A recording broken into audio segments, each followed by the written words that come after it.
Evo Overeem hvata ovce po Braču. Kaže da je ovdje teško biti šampion u našoj državi. Skroz je poludija.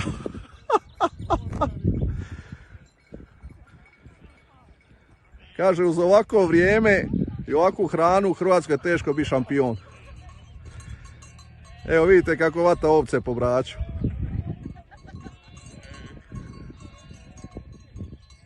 It's nice, huh? You like it? This is fantastic.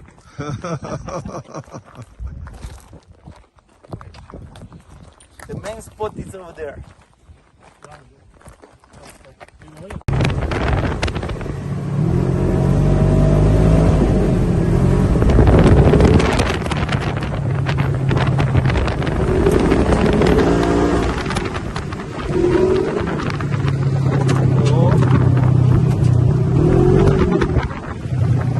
Jel ona uživa, je?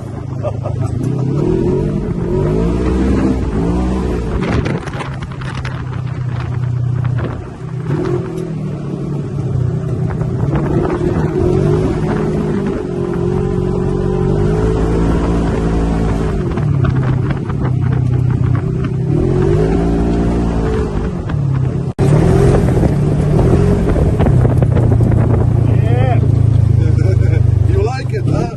I do.